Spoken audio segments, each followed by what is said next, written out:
Fala galera, beleza? Segunda aula sobre polímeros, sem perder muito tempo, vamos seguir. Nessa aula a gente vai falar um pouco sobre algumas propriedades dos polímeros, tá?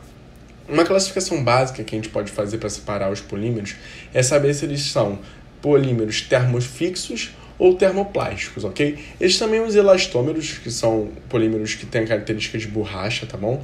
Mas a principal característica são os termofixos e os termoplásticos. Vamos ver primeiro os termoplásticos. São polímeros que eles podem passar pelo processo de fusão, podem ser derretidos e remoldados diversas vezes, né? Você vê o caso clássico lá da impressora 3D. A impressora 3D ela se utiliza dessa propriedade dos polímeros termoplásticos. Ela esquenta, ela pega varetas de polímeros, esquenta e dá uma nova forma para ele, um novo formato, né? Algo parecido com a cola quente.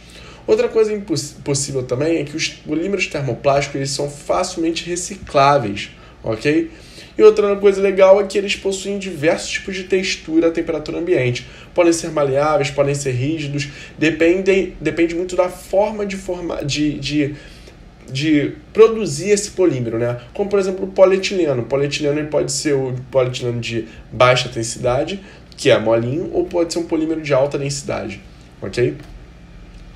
Temos a estrutura molecular, moléculas lineares, né, moléculas do polímero, que formam cordões soltos e enrolados um no outro, ok?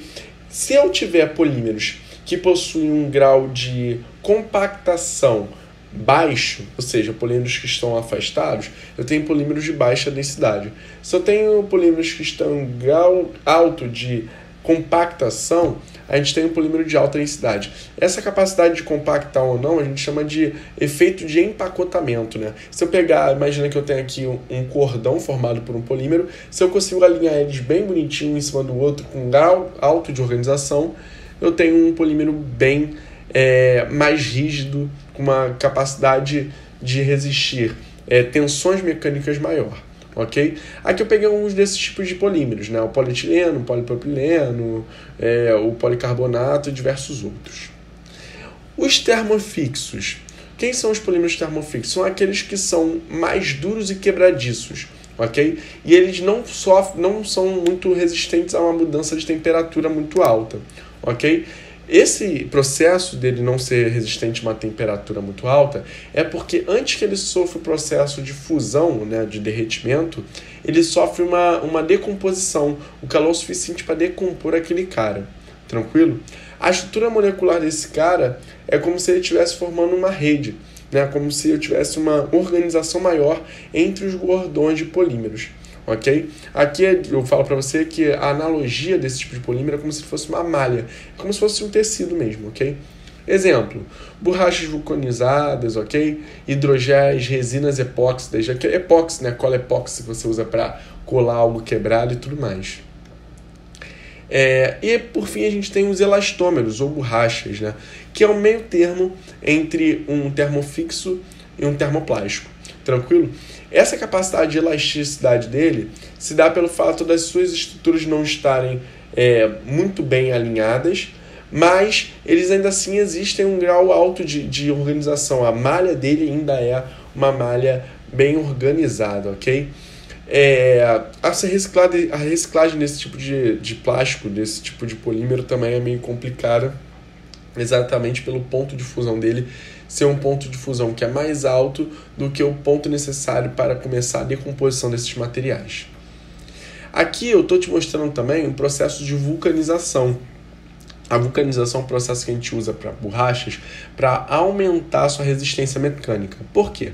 As borrachas, a borracha pura, se você pegar lá a seringueira e fazer uma borracha pura parte dela, a borracha ela vai ter uma propriedade mecânica legal de se deformar e voltar ao estado original com a borracha, só que ela é muito mole e quando eu aumento muito a temperatura, em dias muito quentes, ela meio que se derrete, ok?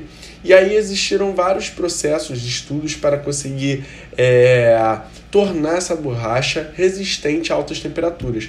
Um desses processos é o processo de vulcanização. O que é o processo de vulcanização? É a adição de enxofre. É a adição de enxofre à estrutura da minha borracha, fazendo ligações que eu chamo de ligações pontes de sulfeto. Essa ponte de sulfeto, ela faz com que os cordões do meu polímero se alinhem e interajam com uma interação mais forte entre eles, fazendo com que a minha borracha fique muito mais resistente. É o caso do pneu, né? O pneu do carro é a borracha. Qual a diferença daquele pneu do carro para a borracha que você usa na escola, por exemplo? É o grau de vulcanização. O pneu do carro ele é uma borracha muito vulcanizada, ok? Bom, galera, eram essas propriedades que eu queria falar com vocês, algumas propriedades sobre os polímeros. Espero que tenha te ajudado. Não esquece de fazer exercício, me procurar caso tenha alguma dúvida, ok? Um beijão pra vocês. Tchau, tchau.